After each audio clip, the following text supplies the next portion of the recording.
This is the case of Morris Frampton. At 7:45 a.m. on August 9, 1977, the Major Crimes Unit of the King County Police Department was alerted by a call from the manager of South Park Marina, reporting the discovery of a murdered female body. The marina, situated in an industrial area, was enclosed by an 8-foot-high fence and was just 1 block away from the Seattle city limits. Upon arrival, investigators encountered the lifeless body of a young woman, who tragically fell victim to serial killer Morris Frampton. Sharon Adams, residing in a trailer just 50 feet from the marina entrance, inadvertently witnessed a portion of the crime unfold. On the night of the murder, Sharon was alone at home while her husband was working the night shift at Boeing. Around 3:05 a.m. she was roused from her sleep by various noises, including the hum of a car engine outside. Moments later, the engine ceased. Shortly thereafter, she discerned what sounded like a metallic object being struck and, subsequently, what initially appeared to be a child crying, though she soon realized it was the distressed cries of a woman. During her subsequent interview with detectives, Sharon recounted her belief that she heard the sounds of bodies making contact, reminiscent of a rhythmic pattern associated with intercourse. Disturbed by these occurrences, Sharon hastily changed out of her pajamas and into clothes, intending to seek help from the police as she lacked a phone. While preparing to leave, she overheard a female voice pleading, "Don't, I'm already dead," followed by the abrupt closure of 2 doors and the departure of the car. Subsequently, Sharon returned to bed and eventually fell asleep. The police conducted a thorough investigation at the scene. The nude female body was discovered lying on her back with her legs spread, positioned approximately 30 feet from the gate atop a mound of sand. A black piece of elastic had been tightly tied around her neck multiple times. The victim exhibited evident signs of torture, including severe bruising on her inner thighs resulting from repeated blows with a blunt object. Additionally, her left arm was fractured and contorted into an S shape. The unidentified woman had endured multiple beatings to the back of her head, evident from a visible linear indentation.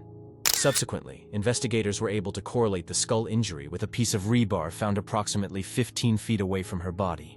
Rebar, a steel bar employed to reinforce concrete and various structures, typically measures 5/8 of an inch in width and spans 2 feet in length. Adjacent to the victim's body, the rebar had been inserted into a pipe, extending the length of the weapon to over 4 feet. In forensic science, the Locard's exchange principle of countertransference refers to the transfer of evidence between individuals. According to this principle, the killer would have acquired traces of the victim's blood, hair, and possibly sand from the nearby sandbar. The medical examiner documented a total of 81 distinct injuries on the victim's body, predominantly resulting from repeated strikes with the rebar. Additionally, evidence suggests she had been subjected to a brutal rape using the same weapon. At the crime scene, investigators discovered tire tracks and remnants of yellow spongy cushion material. Fresh traces of green paint were observed on the marina's gatepost, indicating damage inflicted by the killer during their departure. Moreover, the absence of paint on the post suggested that the killer's vehicle would likely bear traces of gray and blue paint, indicative of the exchange of paint particles. It didn't take long for investigators to identify the victim. Earlier, on a previous shift, investigators had filed a found property report concerning a purse discovered in the International District, an area frequented by prostitutes. An anonymous call around 3 a.m. had reported a woman being assaulted by a large man and forced into a car trunk. Although police promptly responded, only the purse remained at the scene. Inside, they found identification belonging to Rosemary Stuart, also known as Rosemary Park. Rosemary, a Caucasian woman standing at 5 foot 4 inches and weighing 104 pounds, had a history of prostitution-related arrests. Fingerprints matching Rosemary's previous arrests were later confirmed by the medical examiner, linking her to the deceased body at the South Park Marina. Tragically, Rosemary was a mother, and her failure to return to collect her daughter from the babysitter on the night of her murder led to her child being placed under the care of Child Protective Services. The investigators were shocked by the brutality of the crime.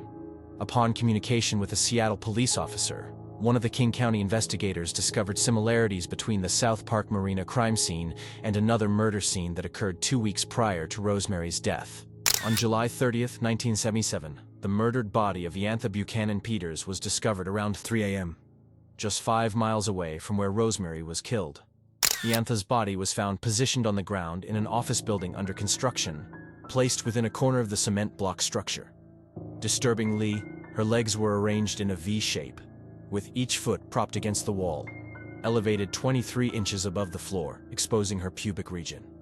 Iantha, an African-American woman, suffered severe facial injuries, rendering her unrecognizable due to the extent of bone fractures inflicted. Additionally, she sustained broken bones in her neck and chest. Although her pantyhose remained on her left leg, slightly rolled down with her underwear inside, her red skirt was lifted, obscuring most of her facial injuries. Her red shirt had been torn apart, exposing her breast, with her bra found nearby. Bloody drag marks on the concrete indicated that the killer had dragged the victim from the front of the building to the back. A purse found near the body contained identification belonging to 27-year-old Iantha. Through interviews, the police discovered that Iantha resided with her boyfriend, Marcus Jackson, who was also her pimp. According to Marcus, he last saw Iantha alive around 9:45 p.m., when they left their shared apartment for Iantha to solicit clients. Normally, Marcus and Iantha would secure 2 rooms at a motel called the Moore Hotel for their transactions. Marcus would negotiate the price with clients, and Iantha would then meet them by the motel elevator and accompany them to a room. However, on that fateful night, Iantha deviated from her usual routine and engaged in sexual activities in a client's car before disappearing. Her lifeless body was discovered hours later. Investigators noted that the killer seemed to desire the discovery of the victims and sought to humiliate them in death by posing them in a shocking manner. Further investigation revealed 3 other prostitutes who had been similarly brutalized, with the attacker reportedly driving a red pickup truck. Following the dissemination of news regarding the 2 linked murders in Seattle, an influx of leads inundated authorities. A service station attendant contacted the police to report a peculiar incident. He recounted encountering a white male, approximately 6 foot 3 inches tall, who appeared drenched in blood, despite showing no apparent injuries. During his visit, the man utilized the station's restroom facilities. He had brought in his green 1969 Dodge Charger for some maintenance services. Notably, 3 of the Dodge Charger's taillights were shattered from the inside of its trunk, and the attendant observed beer bottles strewn throughout the vehicle. Furthermore, the car emitted a loud noise due to needing a tune-up. Inside the trunk, a torn pillow containing yellow foam stuffing was discovered. Upon the arrival of the police at the service station, they uncovered trace remnants of Rosemary's blood and hair in the bathroom, adding to the suspicions surrounding the individual's involvement. An all-points bulletin was issued for the 1969 green Dodge Charger. 5 days after Rosemary's demise, 2 plainclothes police officers located the sought-after vehicle. They tailed the car, and upon observing its failure to signal a turn, they directed it to pull into a nearby parking lot. Accompanying the Dodge Charger was a rust-colored pickup truck, matching the description associated with the assaults on prostitutes. Upon inspection of the Charger, the officers noted dried bloodstains on the passenger seat. Furthermore, the vehicle's fender exhibited gray and blue paint transfer from the South Park Marina fence. Meanwhile, in the bed of the pickup truck, pieces of rebar were discovered, raising further suspicions regarding the vehicle's potential involvement in the crimes. The driver of the truck, Morris Frampton, clarified to the officer that he was the rightful owner of both vehicles. He explained that his Charger had incurred a flat tire, prompting a friend to trail behind him in the pickup truck as Morris went to address the issue. Notably, a handprint, bearing a mixture of blood and sand, was detected near the headlight on the car's front bumper. Rosemary's hair was also discovered embedded near the fender. Inside the trunk of Morris Frampton's vehicle, blood smears and traces of Rosemary's hair were found on the inner lid, with Rosemary's fingerprints identified within the blood smears. Furthermore, investigators made a disturbing discovery on the car's undercarriage: blood stains left by Rosemary during her assault as she crawled beneath the vehicle.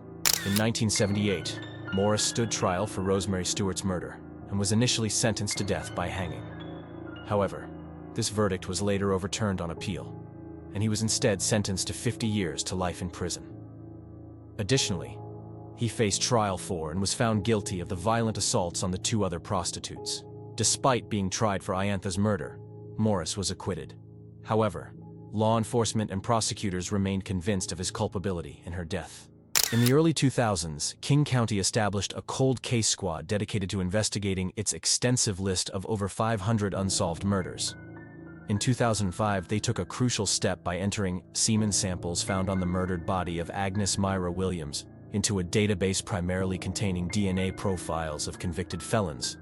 The search yielded a significant breakthrough when a match was found. The DNA evidence linked back to Morris Frampton.